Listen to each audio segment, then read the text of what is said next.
"Clean up, girl. That's all you're good for."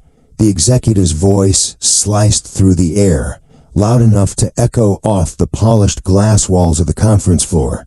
He flung his half-full coffee cup to the ground, the dark liquid splattering across her shoes, and a freshly mopped floor like ink bleeding through silk. The cup spun twice before rolling to a stop near her hand, the bitter aroma of hazelnut roast mixing with humiliation. She didn't flinch. She didn't even look up. She simply reached for the mop. "People like you will never understand what it takes to run a company like this." He turned and walked away. He didn't know the woman he just humiliated was the one who built the company from scratch, and had just turned down a $10 million offer to sell it to his firm. At 6:17 a.m., the 42nd floor of the Montclair building in downtown Ridgeport still smelled like industrial disinfectant. The early sunlight cut through the tinted windows in thin, golden lines, illuminating rows of executive desks, untouched coffee mugs, and idle monitors awaiting power. And at the far end of the floor, near the elevator shaft, a woman in navy overalls knelt silently by a puddle of spilled water from a malfunctioning coffee machine. Her name tag read, Denise, printed in block letters on a cheap plastic badge attached to her wrinkled lanyard. No one looked at her twice. No one greeted her. To them, she was invisible. Another contracted cleaner, starting her shift before the suits arrived. But in truth, her name wasn't Denise. It was Celeste Morgan, founder and CEO of one of the fastest growing social enterprise startups in the country. She was a two-time Forbes 30 Under 30, a Harvard Business School alumna, and a recipient of the prestigious Aurora Award for Ethical Innovation. But no one here knew that. No one here could have imagined who she really was beneath the nondescript uniform and silent demeanor. Just 2 weeks ago, Celeste had stood inside the main boardroom on the top floor, across from the man who had once laughed at her pitch 5 years ago, and now offered to buy her company for $10 million in cash. The offer had come with every imaginable perk: stock options, executive role, creative control, on paper at least. But behind the polished smiles and firm handshakes, Celeste saw what they truly wanted. Not just a platform, not just the market share, but the soul of her company. And that, she wasn't willing to sell. "You could change your life with this," her attorney had said. "You could retire, travel, fund other ideas." But Celeste only replied with a question of her own. "If I let go of what matters most, what exactly am I funding?" She had once built her company, Solvance, to connect underserved communities with local businesses, creating training pipelines and job placements where traditional systems had failed. It was never just about profit. It was about purpose. And purpose, she believed, required proximity. It was her father, a retired community center director from South Memphis, who had reminded her of that. "Baby, you've got everything," he had said, staring at her across the kitchen table that still bore knife marks from her mother's old cooking days. "But I worry you've never seen where people really bleed." She'd frowned. "You want me to what?" "Go undercover." He'd nodded slowly. "Not a Celeste Morgan. As Denise. No assistant. No boardroom. Go down there and learn with your hands." And so, the plan was set. She contracted her own building's cleaning service, erased her digital footprint, created a fake onboarding record with a temp agency, and showed up with a mop in hand. Just another woman with bills to pay. No one had any idea. Not the front desk clerk, who barely acknowledged her ID. Not the executives she passed by in the hall. Not even the head of operations, who had interviewed her twice last year when she was in disguise, testing how the company treated its applicants. The result was sobering. She wasn't seen. She wasn't heard. And even now, 3 days into her experiment, Celeste hadn't heard anyone speak to her beyond orders. But this wasn't about revenge. It wasn't even about exposure.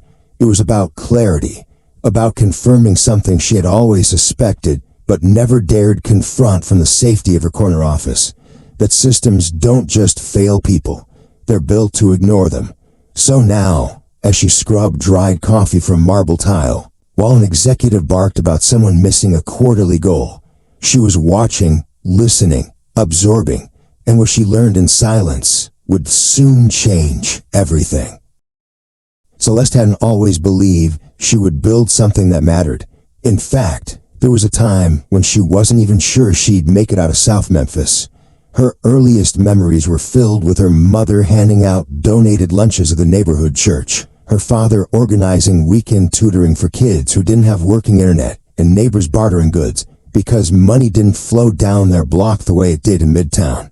It was there on cracked sidewalks and dimly lit school cafeterias that Celeste learned what scarcity looked like, and more importantly, what dignity looked like when it was preserved in spite of it.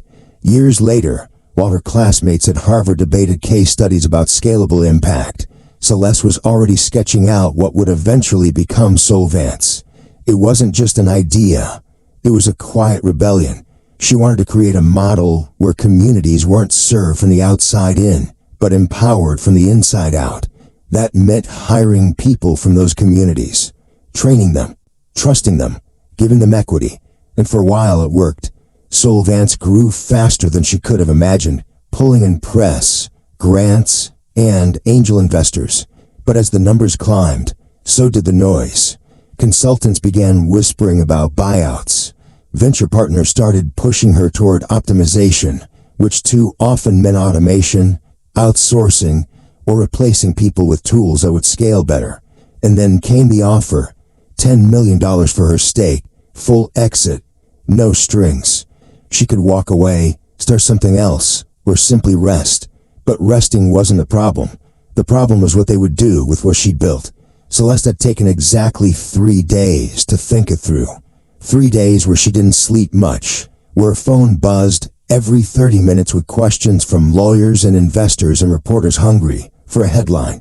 She remembered sitting on the floor of her apartment, barefoot, staring at the same notepad where she'd first scribbled her original mission statement 5 years ago.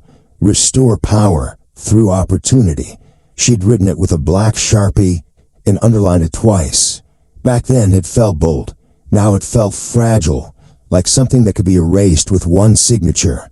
She thought of Lorraine, the single mother of 3 who had been hired as a site manager in West Garfield after being turned down by every firm in the city. Or Marcellus, the ex-con who now ran the onboarding program that helped over 200 young people land their first jobs last year. She thought about what it meant to them to not just have a paycheck, but a voice, a stake, a path forward. And she realized something that surprised even her.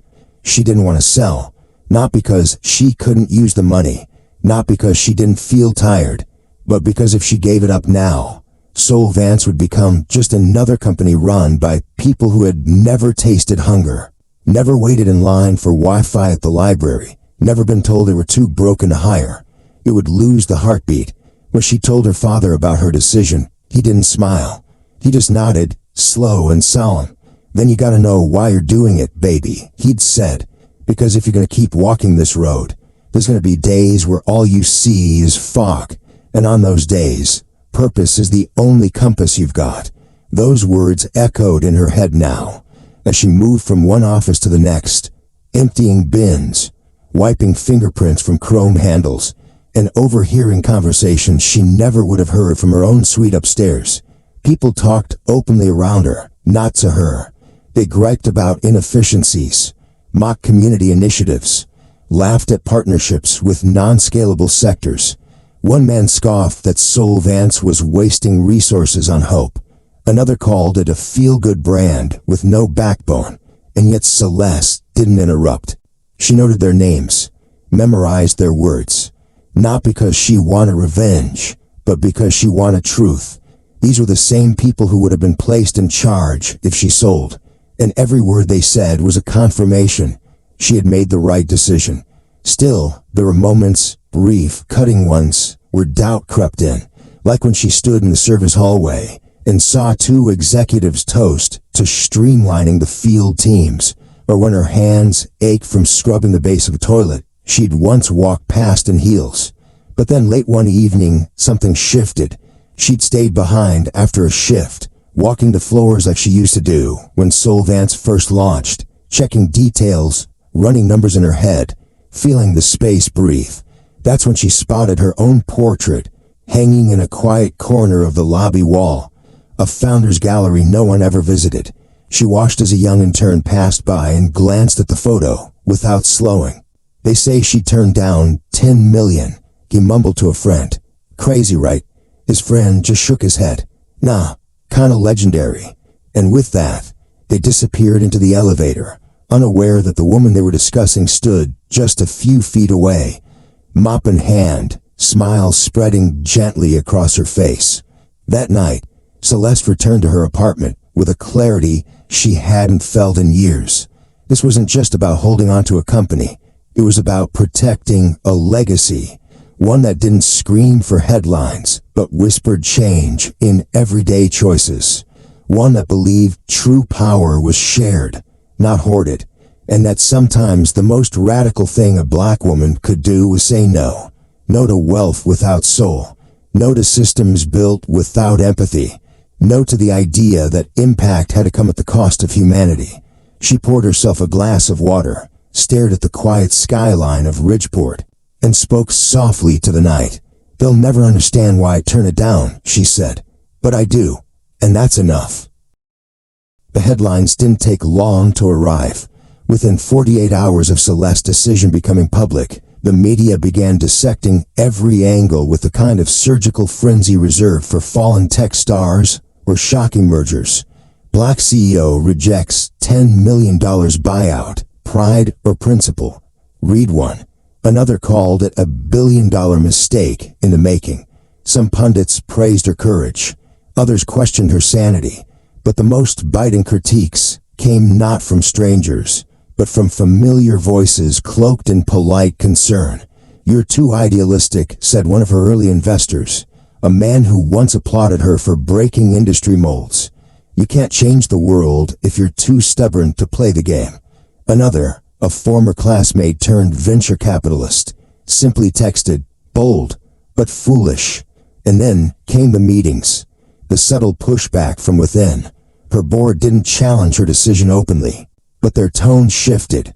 They spoke slower around her, over-explained things, questioned metrics they'd never cared about before. One of them even asked, casually at the end of a strategy session, "Wouldn't it be easier if we just focused on growth and let the community stuff be optional?" Celeste didn't flinch, but inside, she felt the weight of it all pressing in like a slow tide. It wasn't just about her decision. It was about what she represented. A black woman who dared to lead without compromise, who refused to exchange her values for a headline or a payout, who demanded that purpose sit at the same table as profit. And that, to many, was threatening, not because she was wrong, but because she proved there was another way. Her father had warned her this would come. "They don't just expect you to fail," he'd said. "They expect you to fold, quietly, politely, with a thank you note." She'd laughed then. She wasn't laughing now, because she could see it everywhere, in the guarded smiles at networking events, the invitations that stopped coming, the articles that suddenly left her name out of lists she used to top. Success, it turned out, had unwritten rules, and she had just broken most of them. But for every door that creaked shut, another creaked open, often from the most unexpected places. One morning, she received a handwritten note slid under her apartment door. It was from a janitor named Earl, who worked nights at the building. "Saw what they said about you," it read. "Just wanted to say, I've been watching since day one. My nephew got his first job cause of your program. You did right. No signature, just those words, in shaky handwriting, and a single torn newspaper clipping showing her photo next to the headline about her decision." Celeste sat with that note in her hand for a long time, longer than she had for any contract. It reminded her that not all recognition comes in spotlights, that sometimes the most honest validation arrives in silence, tucked into the margins of a busy day. And slowly, something began to shift, not in her, but around her. The interns started asking more questions. The junior managers began floating ideas rooted in equity and sustainability. Some of the very staff who had once rolled their eyes at the company's mission were now speaking up in meetings, pushing for transparency, accountability. Celeste didn't need to lead from the front anymore. Her values had begun leading without her. Still, the most jarring moment came on a rainy Thursday afternoon, exactly 22 days after she declined a buyout. She had just finished a budget review when her assistant buzzed her office. "You have a walk-in," says his name is Douglas Farnell. The name landed like a stone in her chest. Douglas Farnell, the executive who 5 years ago had laughed her out of pitch room, suggesting she rebrand as a non-profit charity if she cared so much about the poor. The same man whose firm had now tried to buy her company. She almost said no. Almost. But something in her paused. Sent him in. Douglas entered wearing the same smug confidence she remembered, though this time it cracked at the corners. He sat without being offered a seat, adjusted his cufflinks, then launched into a strangely familiar tone. "Ms. Morgan," he began, "I wanted to personally commend you. Turning down that kind of money. Well, not many would have had the guts." Celeste said nothing, just watched. He shifted. "Truth is, we underestimated your long game. Sol Vance is clearly onto something. And, well, we've had some changes internally. I'd like to propose a collaboration, joint initiative. I have a project that could use your insight. Community-focused, impact-driven." He used all the buzzwords, all the safe phrases. She smiled, slow and deliberate. "So," she said softly, "you want me to help clean up your image?" His jaw tensed, just for a second. "We want to partner with leaders who understand grassroots strategy." She nodded, still calm. "You didn't see the value before. Why now?" Douglas exhaled. "Because we need it now." Celeste let the silence stretch, then stood. "Let me think about it," she said, her voice steady, layered with something he couldn't quite place. Grace, maybe, or power, or the weight of someone who had nothing left to prove. "And Douglas," she added as he turned to leave, "next time, don't wait until the fire reaches your door to learn how to build a fire escape." After he left, she sat alone, watching the rain streak across the glass. She didn't know yet whether she'd take his offer, but one thing was clear. She wasn't the same woman he'd dismissed years ago. She had broken the mold, and now, the world was slowly reshaping around her. The world didn't stop spinning when she said no. There were no sirens, no shocked faces, no dramatic unraveling of her life.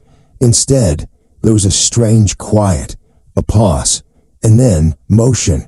Sol Vance kept moving, not with the chaos people had predicted, but with something steadier, deeper, the kind of forward momentum that doesn't make headlines, but builds legacies. In the weeks following her decision, something unexpected happened. Employees who had once kept to themselves began showing up early, staying late, not because they were told to, but because they wanted to. Teams that used to work in silos were now cross-pollinating ideas, asking tougher questions, making bolder suggestions. And in conference rooms across the company, there was a phrase that started popping up more and more. What would Celeste do? They hadn't been told to idolize her. She hadn't made a speech or declare a new era. But something in her refusal, her calm, principled rejection of the easy path, had sparked a quiet revolution. One rooted not in slogans or campaigns, but in behavior, in small, ordinary choices that slowly rewired how people saw their jobs, their colleagues, and themselves. In one department, a junior associate proposed a mentorship pipeline for under-resourced schools. In another, a lead engineer rewrote a training manual to remove industry jargon that alienated new hires from non-traditional backgrounds. And across the company, the shift was unmistakable. Purpose was no longer a side dish. It was the main course. Celeste didn't advertise these changes. She didn't need to. She watched them take shape from the back of rooms, in lunch lines, in Slack threads that buzzed with stories of community events and quiet wins. What struck her wasn't how fast things evolved, but how naturally. It was as if people had been waiting for permission to care this deeply all along. And now, finally they had it. One afternoon, She sat on a round table with a group of new hires, none of whom knew she was listening. One spoke about how this was the first job where she didn't feel like she had to shrink herself. Another shared that for the first time, he brought his full self to work. Celeste didn't interrupt. She just closed her notebook and smiled. That was enough. But the impact didn't end inside Solvance. The ripple moved outward. Partners who once treated the company as a feel-good outlier now asked to replicate their models. Cities that had overlooked them in RFPs were suddenly scheduling meetings. And organizations that had once ignored their emails were now quoting their frameworks at conferences. Not because of a glossy campaign, not because of a viral moment, but because they had results. Lives changed. Numbers backed by names. One of those names was Simone, a single mother who'd gone from living in her car to leading Solvent's West Coast logistics team. Another was Jalen, a former high school dropout who completed their re-entry program, became a trainer, and now mentored other young men transitioning out of juvenile detention. It was stories like these that made it real, not projections, not potential, proof. And still, Celeste kept her distance from the spotlight. She didn't want the brand to become her image. She wanted it to outlive her presence. But one night, while reviewing budget reports in the quiet of her office, she received an unexpected email. The subject line read, 1 year later. It was from Marcellus, the ex-con who now ran their onboarding division. Inside was a photo of a graduation ceremony from a re-entry partnership Solvance had funded. A group of men stood proudly in suits, holding certificates, smiling wide, and in the center, a small caption, "None of this exists without that no." Celeste sat back in her chair. Her hands trembled just slightly. It wasn't pride she felt. It was weight. The weight of what it meant to protect something sacred when no one else sees the altar. And as the screen dimmed, she realized the most meaningful result of her decision wasn't what she'd preserved, but what had been created because she refused to let it go. Then came the moment she hadn't expected. She was walking through the old office building in South Ridgeport, the place where Solvance had started as a 3-desk setup above a laundromat. It had since been turned into a community hub, filled with computers, training rooms, and childcare space for working mothers. She liked visiting it alone, unannounced. But that day, as she entered quietly, she noticed a girl sitting nervously by the front desk, flipping through a worn resume. She looked barely 20, dressed in second-hand clothes, pressed with care, her sneakers clean, her hair pulled back tight. There was something in her eyes, familiar fire laced with doubt. Celeste didn't speak at first. She simply sat nearby, pretending to scroll her phone, watching as the girl rehearsed answers under her breath. Then a receptionist called her name. Lena. The girl stood, took a breath, and walked toward the interview room, but her papers slipped from her hands, scattering across the floor. People turned. No one moved. Celeste did. She knelt, helped Lena gather the pages. Their eyes met. Celeste smiled. "You got this," she whispered. Lena nodded, swallowed hard. "Thank you." Celeste waited until the door closed behind her. Then she pulled out her phone and sent a message to the program director. "Let me know if she's serious. I want her shadowing me by next week." She didn't need to do it. She wasn't scouting talent. She just remembered what it felt like to be unseen. And sometimes the real impact of a decision isn't in the lives you plan to change, but the ones you never knew were watching.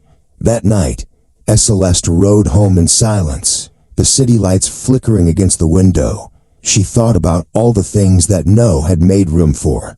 Not just better numbers, not just more growth, but a future that echoed louder than her name.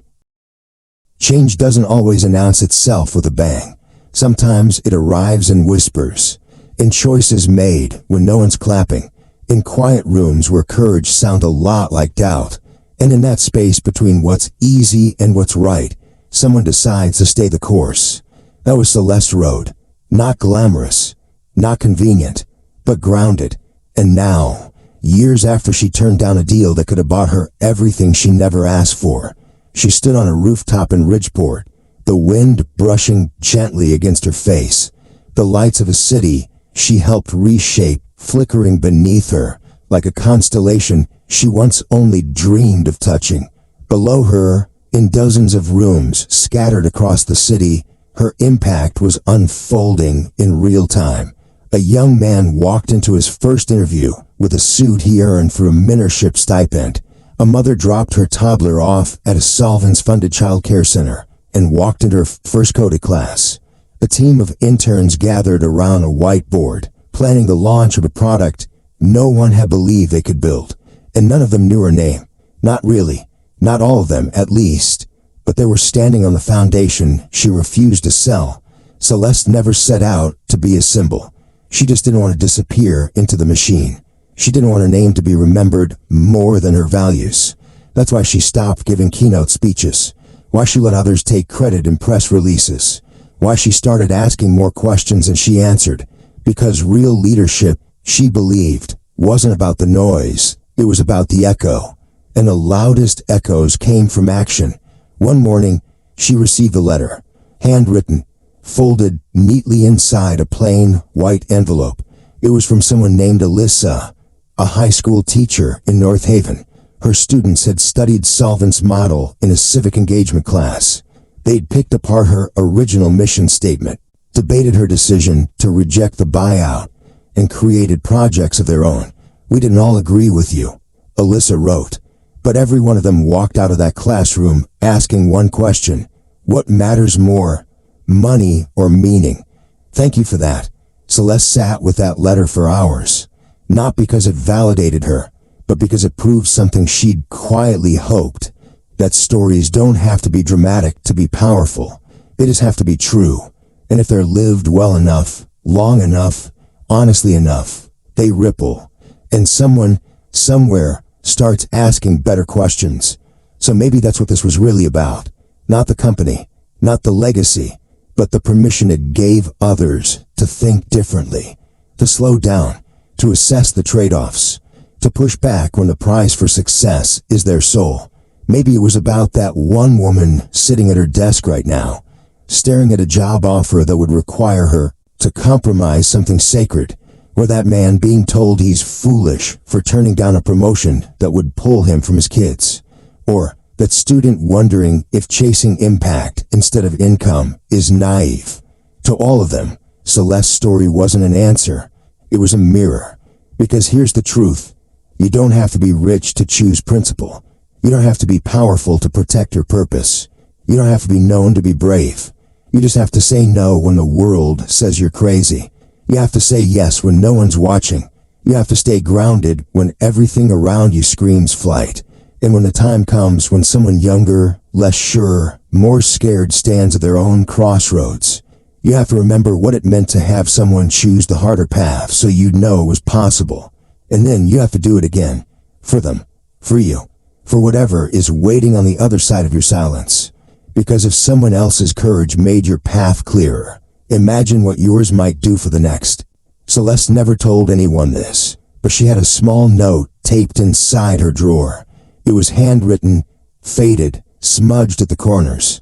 It read, "Make decisions you'd be proud of, even if no one ever knows you made them." She found it once in a letter from her mother, long after she passed, and she carried it with her, not just in meetings or headlines, but in the moments no one saw, when the pressure was quiet but heavy, when the easy way felt seductive, when the questions came faster than the answers. That note was her compass. And now, in her absence, it lived in others. In boardrooms where profit wasn't the only metric. In classrooms where ethics mattered more than ego. In homes where parents could tuck their kids in without feeling like they left a piece of themselves behind. In Lena, now leading her own team, holding space for the next young woman who walked in scared but hungry. And maybe, just maybe, it now losing you.